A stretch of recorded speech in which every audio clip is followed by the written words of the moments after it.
Now at 5:30, we begin with the powerful push to become our nation's 47th president. It's day 2 of the Democratic National Convention.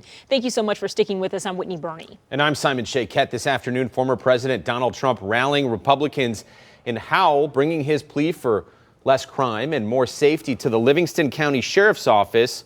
While there, Trump promising to invest in hiring and retaining police officers, saying he wants to help police because they have a dangerous job. And as Republicans ramp up their campaign, Scripps News White House correspondent Serena Marshall is live in Chicago, where Democrats are planning a big night ahead. Serena, this is day 2.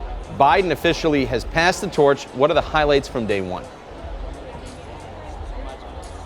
Yeah, I mean, Simon, yesterday was a day all about President Obama, his legacy, President Biden, his legacy, what he did well in office. We heard speakers talk about how he did more in office in 3.5 years than most presidents do in 2 terms. And that is something he highlighted during his roughly 50-minute speech last night. He highlighted and ticked off what they saw as administration accomplishments, from Medicare expansion to Medicaid being able to negotiate drugs, the gun law that went into effect, the first big gun law that went into effect, the Safer Communities Act, in roughly 30-some years. But we also heard why he believed Harris is the right person for the job, why she is the one he chose to take up his mantle to continue his administration policies.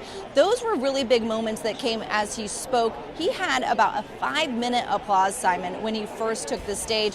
That came after Harris made a surprise appearance yesterday here, also taking the stage at the start of things in order to thank Biden for his time. It was an emotional night. In some ways, that 5-minute applause that started his remarks felt like not just a collective sigh and thank you, Biden, for your service, but a thank you, Biden, for stepping down and letting Harris take up this mantle. And tonight, they are moving full steam ahead, a whole nother long list of Democratic policymakers and leaders going to be speaking tonight. Big moments for sure. What should we expect today, day 2 of the convention? Like more big names, perhaps?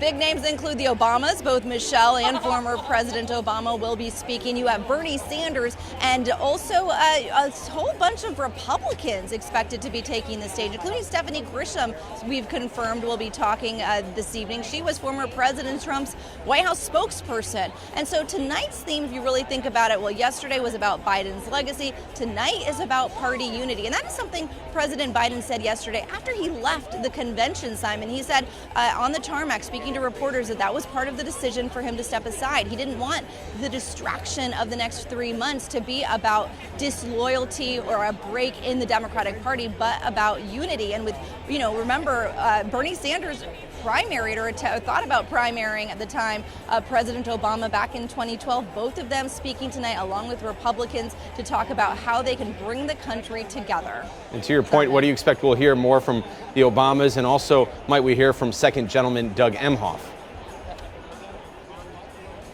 Yeah, another big name will be speaking tonight. He'll be speaking here. Well, his wife, the vice president, Ann Walz, will be campaigning just a couple states over. But from the Obamas, they are expected to also emphasize why they believe that the Harris-Walz ticket is the right ticket in the moment. Now, campaign officials and Obama sources have told us that they'll be talking about why they believe she is going to be the effective leader for this next term. And keep in mind, they have a very close working relationship, the Obamas and Harris. In fact, Obama has been one of her mentors. She campaigned for him back early in his presidency in 2008 during the Iowa caucus. She was out door knocking, and he has been somebody that she has been able to turn to. He put that video out endorsing her and already raising a lot of money, and we'll expect to see them on the campaign trail for the Harris-Walz ticket in the coming months. Doug Emhoff, he's going to be talking about one thing that nobody else here will be able to speak to, not just tonight, but in the coming days, and that is how he knows of Harris as his wife,